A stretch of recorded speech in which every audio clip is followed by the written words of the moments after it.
Hello, I'm Mark Ainley of the Piano Files.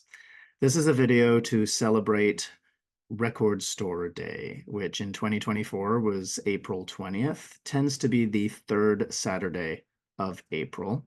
It's a more recent thing. I mean, we tend to have a lot of international days like International Donut Day and International this or that day. I think record stores are definitely something we need to celebrate. Not that donuts aren't.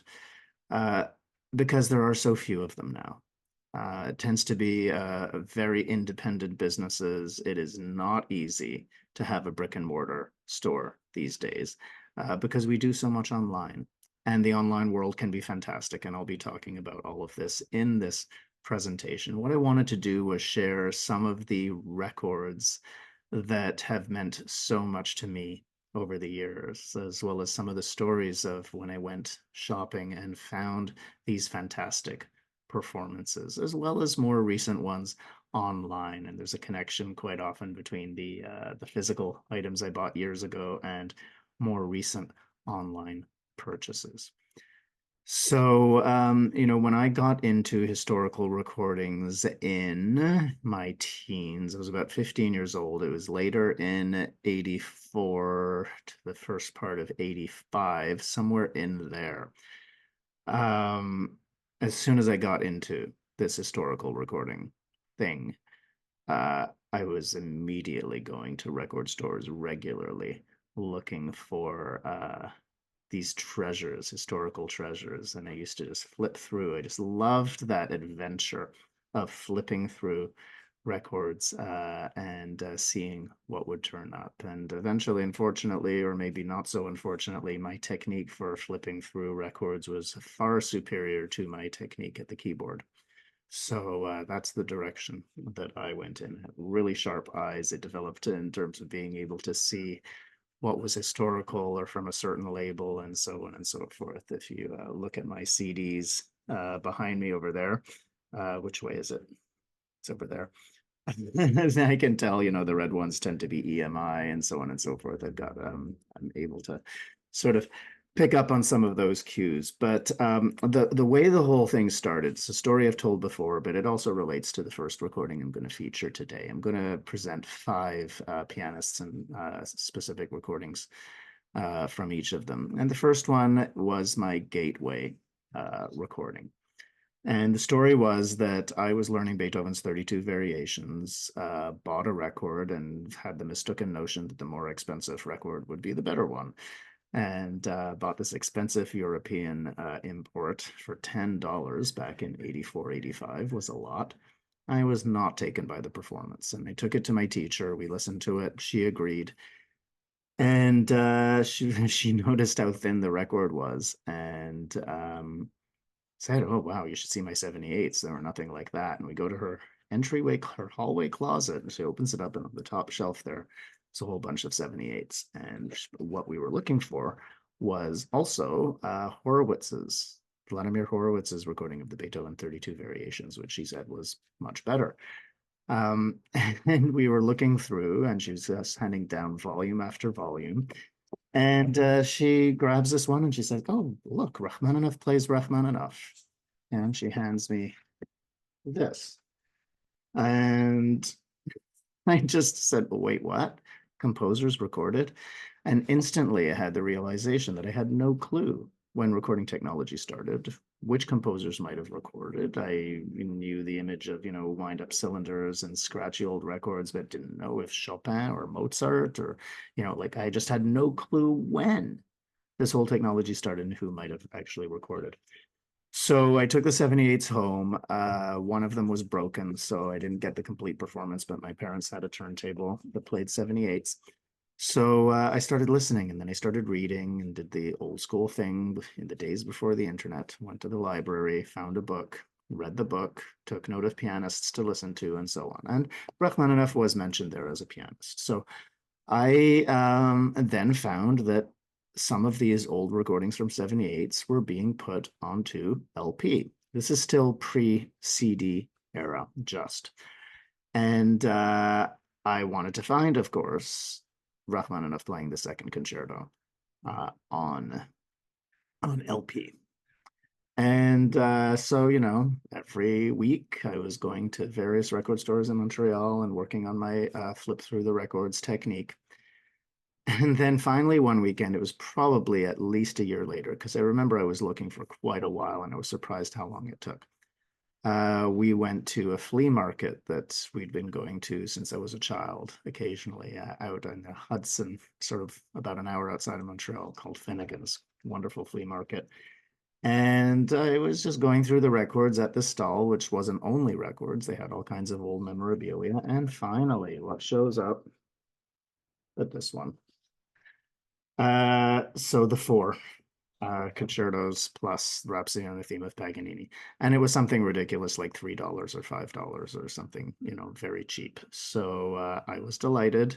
This is the 1950s edition. And now I could finally listen to all of the concertos with Rachmaninoff. Now, an interesting story that showed up just in the last couple of decades, and it's not widely known, that when RCA was reissuing on 78 and then LP, Rachmaninoff's recording of the Second Concerto, they used some alternate takes. Now, a little bit of technical background, excuse me. The performances were, because the records were at 78 RPM, that means they spun faster. And then there's only 4 to about 5 minutes of music on each record. So each performance of a longer piece had to be cut into sections. So for each of those sections, there was no precise editing. There was no tape splicing or editing. So they had to play each section of music all the way through. If there was a mistake or they didn't like it, they redid it. So generally, as a matter of course, they would do several takes for each side of the record. This concerto is 5 records, so it's 10 sides. So usually what they would do is they would choose the preferred side, and then there was a backup, one that they would hold in reserve. And apparently from the 1940s onwards, RCA reissued this recording with some of the reserve sides, with some of the backup sides. So not the first choice, but the second choice. And so that includes all of the vinyl reissues. It wasn't until 1987 when RCA put these concertos on CD for the first time that it was actually the original chosen and the original edition of the 78s versions that were used. I'm actually not sure if my 78 version here is from the first set or not. I haven't bothered to look, and that's fine because I'm not listening to it. I'm listening to sort of the more modern takes. So these are now all on CD. You can listen to Rachmaninoff's recordings on CD, there's a complete box set of 10 CDs on RCA, 9 CDs on Naxos. And the Naxos edition is more comprehensive, includes lots of alternate takes of different, his early Edison recordings and so on. So that's quite fascinating. But it was first on the Biddulph label, I believe in 1997, somewhere around there. And then more recently on Pristine Classical, that this alternate version was reissued along with the regular one, so that, if you're really attentive, you can pay attention. I've uploaded the alternate version from the Biddulph edition, not from the currently available Pristine, onto my YouTube channel, so you can listen to that. I'll link it over here. But I wanted to feature in this video the first movement of Rachmaninoff playing his second piano concerto, just because this is the first historical recording that I came across and that got me started in this whole lark. Is it nearly 40 years ago? I'm not a math major, but I think it was 40 years ago. So that's a while ago. And what really struck me, even though my ears were not finely attuned back then, was when I listened to other performers playing this music, recordings that were made in the 1950s even. I was just stunned at how different the playing was from playing from only a few decades earlier. And it just got me thinking, if we can be that far off the mark, not that there's only one way to play, But if we can be playing that differently from how a composer played after just 20 or 30 years, how about 50 years, 100 years, 150 years? What kind of game of broken telephone might we be playing? So Rachmaninoff's playing in the studio. Now, it's more complex than all of those assumptions that I might have had and that we can still easily and logically have, because how artists play in the recording studio can also be different than how they played in concert. And that is apparently the case with Rachmaninoff. He's quite reserved in the studio compared to, and people who heard him in concert said, that his recordings were more reserved than how he played in concert. He refused to allow any of his concert performances to be broadcast or recorded. So anytime he played with the New York Philharmonic on one of their broadcasts, they had to switch to a studio recording, and that's what they broadcast, one of the records. When it came to, I believe it was the 50th anniversary of the Proms in the UK, they started off the concert with Rachmaninoff playing there live and started the broadcast later so that they could start after he had finished. So he was really, really strict on this. But more recently, a miraculous recording showed up, which is issued on Marston, where we can hear Rachmaninoff playing very freely in the living room of Eugene Ormandy, demonstrating how he wanted his symphonic dances, which was about to be premiered, to be performed. And his playing is much more expansive and free. And it's really one of the all-time great historical recordings, more challenging in terms of, you have to listen attentively. It's not a professional recording, but wow. Nevertheless, all of these caveats aside, Rachmaninoff's playing is still absolutely magnificent, and his playing of his second piano concerto is an absolute treasure. So we will listen now to the first movement of that second piano concerto in C minor, which Rachmaninoff recorded with the Philadelphia Orchestra, conducted by Leopold Stokowski on April 10th and 13th, 1929, nearly 100 years ago.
Absolutely beautiful playing by Sergei Rachmaninoff and the Philadelphia Orchestra, conducted by Leopold Stokowski. The transfer that I took was from the Naxos CD, which you can see here I bought at Sakura's record store, the late Sakura's record store in Vancouver. Unfortunately, they closed a few years ago. And again, there, I just used to love going through, the used CDs, the new CDs, seeing what was there. It's always an adventure.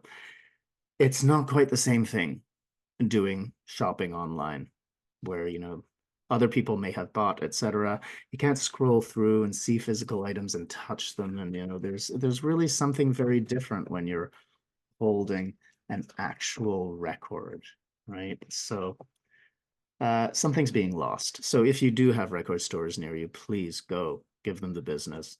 And also do listen to actual records and CDs, not just things online. It's another story, but we'll get to that. The next record that I wanted to feature is another one where I remember very clearly how and when I bought this one. I was very excited.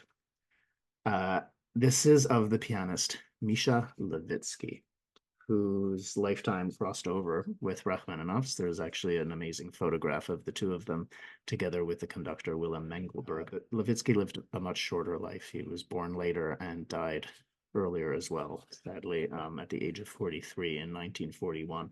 His name was one that showed up also in Harold C. Schoenberg's book, The Great Pianists, which was like my training manual.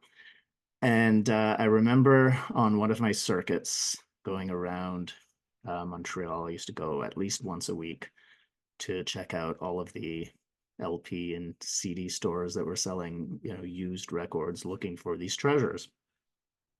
And I used to go to, there was two branches of one downtown called Cheap Thrills, great name, that used to sell, all kinds of books and mostly rock and other kinds of LPs, but also classical stuff. And the advantage of going and buying secondhand classical records from a place like this is they didn't really know what the value was. So sometimes prices were, they thought something was valuable when it wasn't, and quite often, fortunately, they had prices that were much lower than what the item might have been worth. And I remember I walked in one evening, and there was a whole slew of International Piano Archives records, including this one, and also the 1973 RCA edition of the complete Rachmaninoff recordings, three volumes of LP, 5 volumes rather, of 3 LPs. And it was just more than I had the money for at the time, and had to, I had to put some aside and get my parents to lend me some money, because I really needed to spend, a couple of $100s on all of these records, which was just an absolute steal for what I was getting. So it was the first time I got some great Joseph Hoffman and so on. And it was the first time I got Levitsky, and this set me back a whole $3.50 back then in around 1987. So this was the first time that I heard Misha Levitsky, and I was absolutely mesmerized. I just loved the playing, and I was really stunned by the quality of the sound. Recordings made in 1927, 28, 29 had such full-bodied sound, such beautiful balance of the piano, that to me it sounded preferable almost to how we hear the framing of modern piano recordings, that it tends to be distant and hazy and too much echo and so on. And certainly when you look at the setups, I just can't understand why anybody would think it's necessary to stick a microphone into the actual piano when your head's not going to be there during a performance. So 2 performances really struck me from here, actually 3. The Gluck Brahms Gavotte, absolutely stunning. Chopin's Third Ballade, and also Chopin's Nocturne in C minor, Opus 48, number 1. And that's the one I'm going to feature here. What absolutely stunned me was the fact that that Chopin Nocturne was unpublished until this record came out. So 1929. And I could not figure, listening to the performance, there's no reason that I could tell why this recording would not be issued. It is magnificent. Now, it's possible because on the Naxos CD, which I will be playing it from, It is 5 minutes and 1 second. And it's quite possible that that was just getting to be too long for a record to be well pressed and to play well. Recordings tended to be 4.5 minutes, 4:45, up to 5 minutes, but that might have been pushing it. So perhaps that's the reason. Whatever the reason, fortunately, it survived and is now available.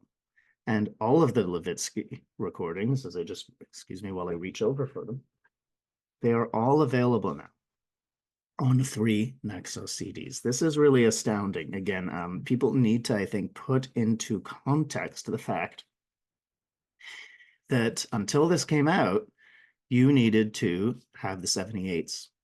Otherwise, you weren't going to get it. There was no online world. There was no YouTube. RCA, even and HMV, even though he recorded for both labels, never put out an LP devoted to his artistry, like they did for Rachmaninoff, or Harold Bauer, or Paderewski, or Rosenthal. And so now the fact that you can, at the click of a button, buy 3 CDs with his complete recorded legacy for a ridiculously low price, really, all things considered, or that you can click a button and, listen to all of this online for free, but please, let's support the industry that's making this available. It's absolutely astounding. We are so fortunate.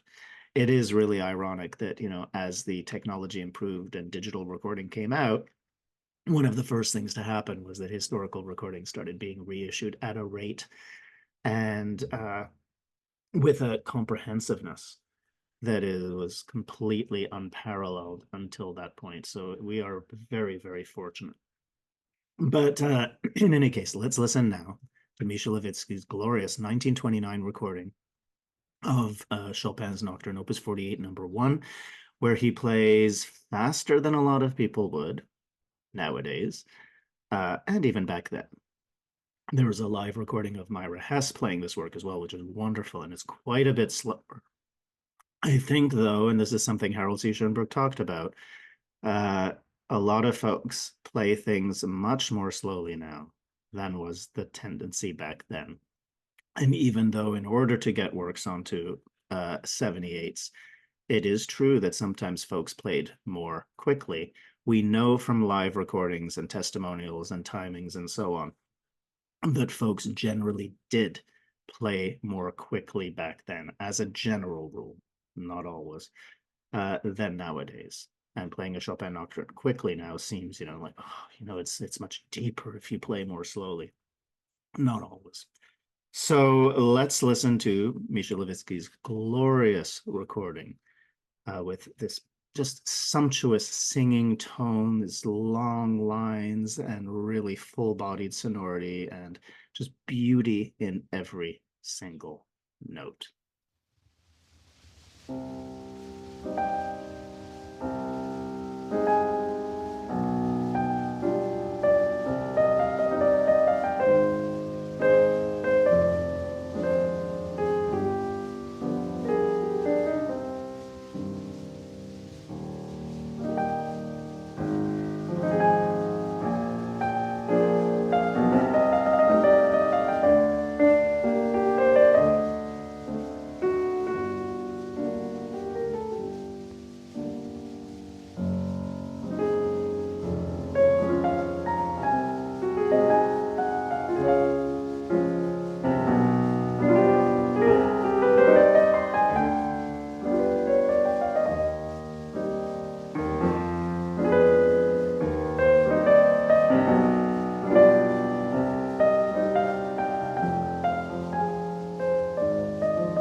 I absolutely love that performance. And again, we are so fortunate at the click of a button, we can have access to all of the glorious recordings of Misha Levitsky. We are very, very lucky. So again, please do support the labels and the stores that are making these available.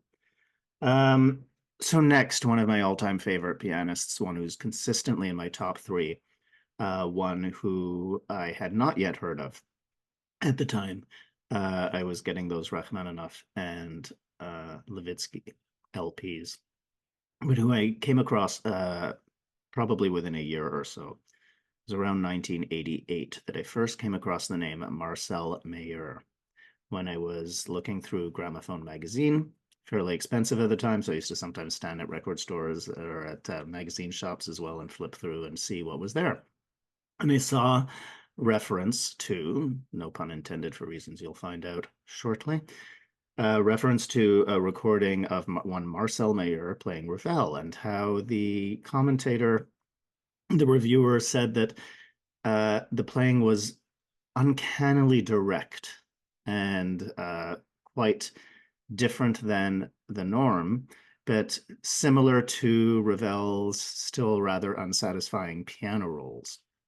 Now, I used to be into piano rolls. I'm not anymore. I will elaborate on all of the reasons why at a future time.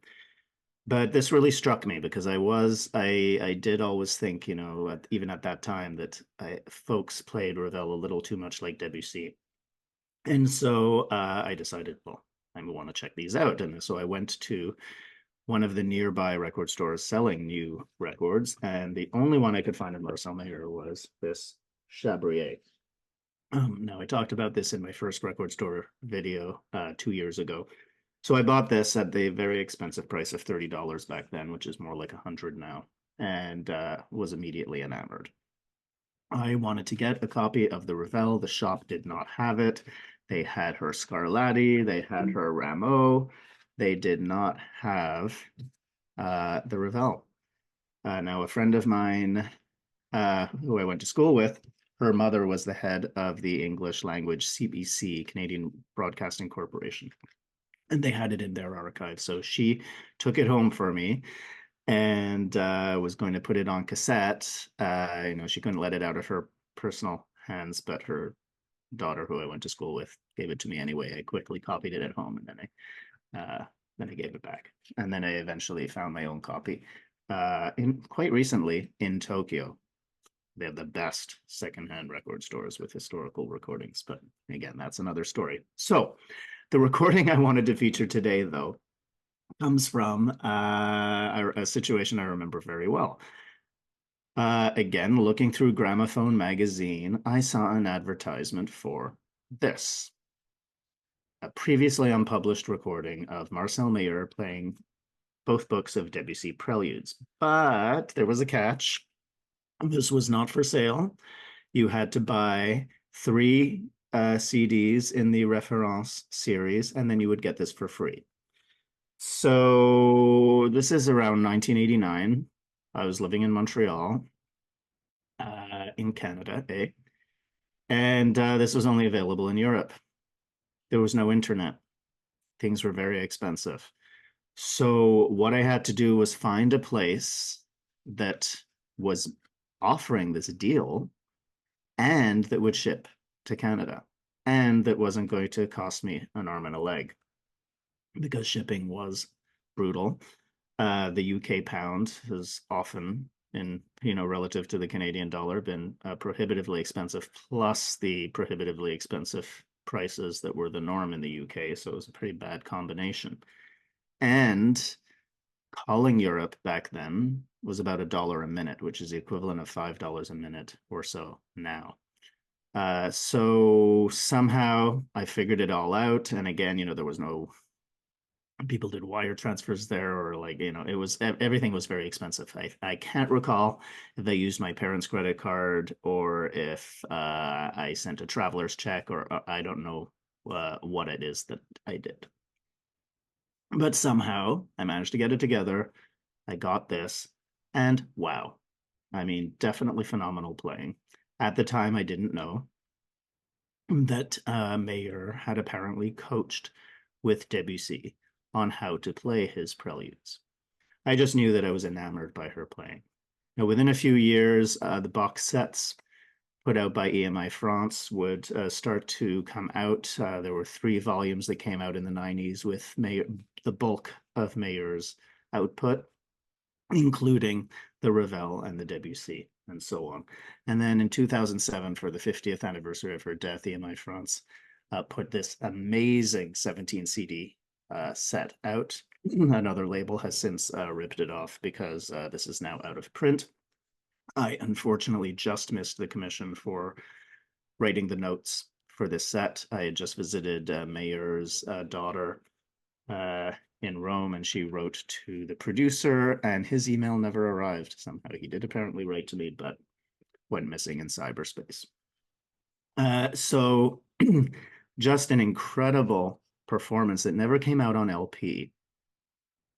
It was a test pressing that was found in Meyer's other daughter, whom I never met, her first daughter, who, from which the first CD was published.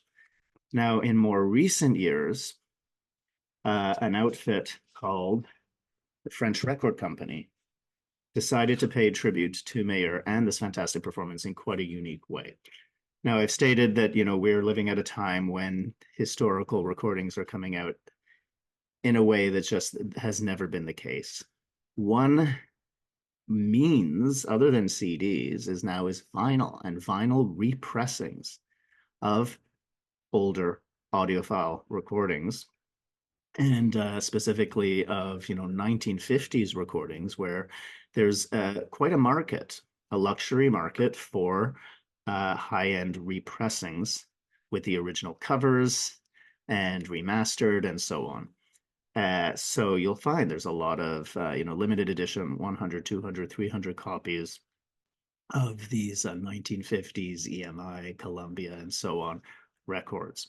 So this outfit decided, let's do this, let's pay real tribute to Meyer and produce the album that never was, what should have been her final record before she died, but the company went bankrupt. So there was a catalog number that was already assigned. So they did that. They did exactly the same kind of embossing as was done on the originals at the time. Exactly the same labels. I mean, just incredible. And they remastered this from the original tapes, which was not done on the first CD. That was done from a repressed, an old vinyl, which you can also get great sound that way. But they really went all out here.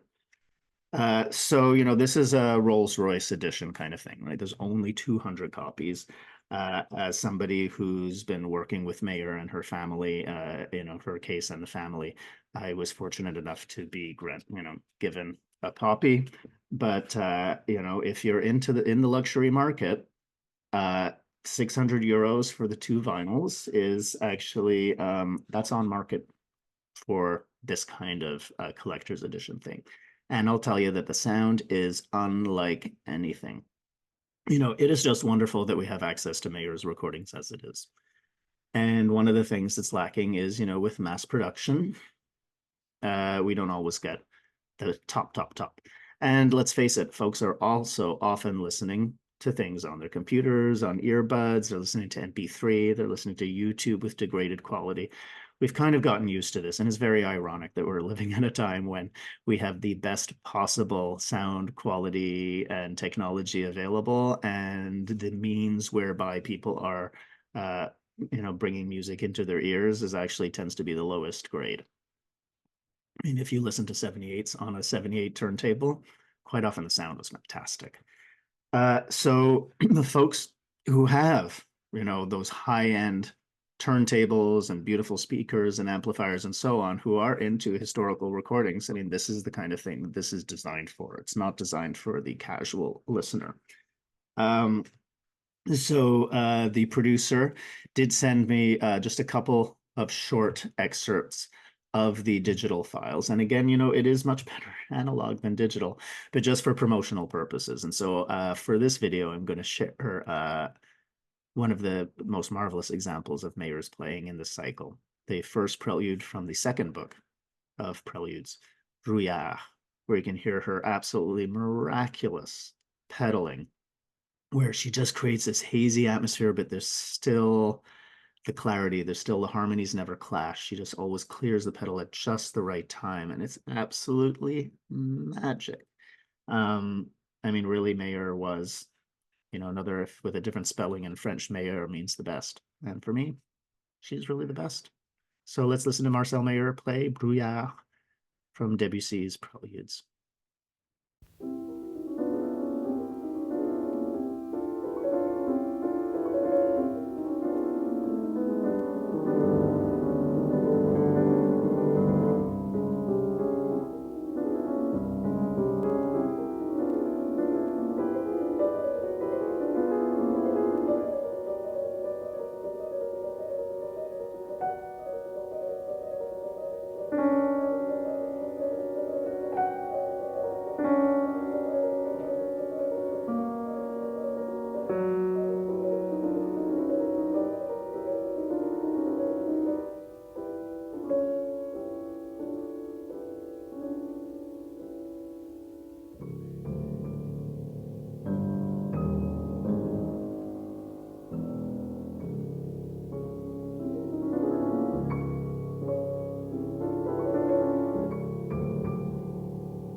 It just doesn't get much better than Meyer. She's consistently in my top 3 favorite pianists. It just seems like there's nothing she did that was less than fantastic. And most of the case, it was just beyond exceptional. And so, I'm very glad that, 35 years after I first heard her playing, her name is now much better known. It was I who introduced Harold C. Schoenberg to her playing, and he said at the end of the little note he wrote me, I am in your debt. Really something else. So if you are a high-end audiophile collector, the link for this will be in the YouTube descriptive text. And for everyone else, I mean, just listen to as much as you can of Marcel Meyer, and she will continue to bring you, I think, years of listening pleasure and musical insight. Now, a much better known pianist, and one who actually started that whole quest for me, in a sense, of historical recordings, was Vladimir Horowitz. It was, us looking for his Beethoven 32 Variations 78s that was part of me discovering that Rachmaninoff recording. Now, when Horowitz died, EMI soon after, in their Reference series, put out this 3 CD set. Now, quite often the Reference series was repackaged in North America as Great Recordings of the Century, and rather than having all of the really vibrant colors, it was all just this monochromatic blue. But somehow this one was one of the few that was issued in North America without any repackaging. And I first got this on my first trip to New York in May 1992. I really do have a great memory for dates sometimes. And I was at Tower Records with Gregor Benko, the co-founder of the International Piano Archives, who had produced that Misha Levitsky LP, all of these cycles. And I walked in and saw this. And, first of all, the colors, and again, my eyes going for that, and, the red EMI. And it was at, so Broadway and Fourth Tower Records, which no longer exists, unfortunately. But it was quite a gathering place for all the music lovers there in New York. So I got this, looked through and saw, Beethoven 32 variations there at the start of CD2. But I noticed at the end, Prokofiev Toccata. And this was previously unpublished, and it was from 1930. Now, fast forward a few years, and I'm in the UK at the most amazing secondhand record store. There, Gramex, which is just near Charing Cross Station on Lower Marsh Road, run by, with a bunch of characters there. And I'm flipping through, and there's, all kinds of things that I could just never find in North America. All the UK pressings on Columbia and HMV that were just gorgeous, beautiful packaging and great sound. And because they were much more common in the UK, actually relatively reasonably priced quite often. And I happened to just come across, I don't know, I was flipping through and saw this thing for £5. And what did it say at the top? Horowitz, Toccata, Prokofiev, and the number 1929. Maybe that's when it was recorded. And what it is a vinyl pressing of the 78. This is the copy that Keith Hardwick had used, that he'd had stamped from the existing master in the EMI archives, and which he had used in his own transfer that was issued on this. And this was the not commercially available 78 for £5. So naturally, I bought it. And I loaned it to Brian Crimp for when the APR label did their Horowitz retrospective. And I believe I also lent it to Yves Saint Laurent for his edition on the Saint Laurent, the 78 Experience label. This is really quite a performance. Again, why ever did he not release it? I don't know. It's great. I will play the transfer from the first one that I found. Even though Keith Hardwick's transfers were not the best, I actually can't put my hands right now on the other ones. So that's what we will listen to. So Horowitz at his best and his most vibrant, vivacious, electric, playing Prokofiev's Toccata, Opus 11.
Very exciting playing by Vladimir Horowitz, as was often the case, and certainly in the 1920s and 30s.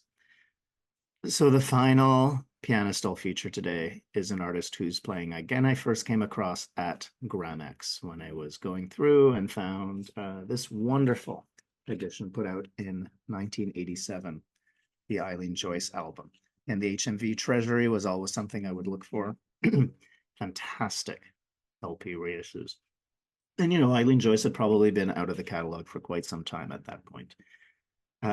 So a wonderful collection of recordings, beautifully documented. And eventually, some years later, APR would put out a number of her recordings, and then a complete edition came out quite recently on one of the best large, big label reissuing outfits, Eloquence, based out of Australia. And the head of that series, Cyrus Meyer, does a peerless job.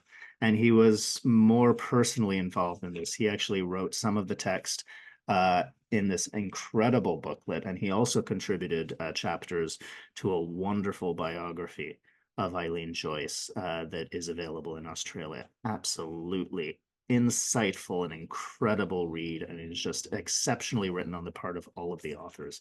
And here too, we have some fantastic insight and just the most amazing collection of her complete recordings, complete studio recordings, I should say. There are some concert and broadcast recordings. So this is really one of those like must buys. If you don't have this, is the digital version of the record store is click add to cart. Definitely worth. This is a must. It's one of them, I think, most astounding and important releases in the last 1 or 2 decades, at least. So certainly for a major label one. Eileen Joyce was a phenomenal pianist. Now she was Australian, studied in Vienna, and she was in the UK. And in 1930, not getting booked. There's a depression, and basically she needed to make a record as a kind of sonic calling card. So she paid to go into the studio in 1930 to record Liszt's La Leggerezza. And the engineers were there and heard her and said, they talked it over and they just said, we need to pay you for this record. We need to release you. So she needed to do something on the other side because, again, 4.5 minutes on one side of a record, you need the other side of the record. So she recorded this incredible piece by one Paul de Schlutzer, the Etude in A flat, Opus 2, number 1. Now, this really sounds like a piece by Moritz Moszkowski, and it's certainly been suggested that it's actually a Moszkowski piece and not de Schlutzer, who, we can't really find anywhere else. Georges Boulez also played this at his now legendary Carnegie Hall recital, and that was not released on the original set on RCA, on LP, or on CD. It came out on a Japanese edition of the CD more recently, and also in a Carnegie Hall box set. Very recommended. Some really great things there. But Rachmaninoff apparently used to warm up with this etude, and Eileen Joyce just plays the heck out of it. It is phenomenal. The elegance, the speed, the beauty in every single note, the nuancing, the balance of, the main melody with all of that filigree finger work happening simultaneously. We listen to Horowitz with his thrilling kind of electric quality. Eileen Joyce he was great with Moszkowski. He probably did more to bring Moszkowski into the repertoire with some of those charming pieces that he used to play in the 1980s. But wow, this is just gorgeous. It's an absolutely sumptuous performance. And of course, wonderful knowing how this got created, that she so charmed them in the recording studio with her playing of Liszt that she had to release, had to record something to go with it. And this is the performance that came out. So let's listen to Eileen Joyce playing Paul de Schlutzer, or Moritz Moszkowski's Etude in A flat.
Wasn't that incredible? Eileen Joyce playing Paul de Schlutzer's Etude in A flat major, Opus 1, number 2, and perhaps Moritz Misovsky. The recording date is actually June 8th, 1933. And I misspoke earlier. She studied with Teichmüller, not in Vienna, but in Leipzig. Goodness me, what a fantastic pianist. I actually do have something that I need to add to my YouTube channel with her, so stay tuned. But as I said, wonderful, wonderful box set produced by Eloquence. Again, if you don't have a physical CD shop near you, this is where the digital world, where we are so fortunate at being able to get fantastic things online. And so that's great. And again, I want to emphasize, since this is a video for Record Store Day, if you do have physical record stores and these items that you want to be purchasing, help these people stay in business, help the industry, support the industry that really helps provide so much inner joy and fulfillment as we get from great musical performances. So that's it for this video. I expect I will be, as I've planned to for some time, but I'm now more motivated to make more video recordings. I think it's a great way to discuss and present more complex ideas together with the music than can really be done in writing. So thank you for tuning in. I hope you've enjoyed these performances. Leave a comment, and I will see you again in the next video soon.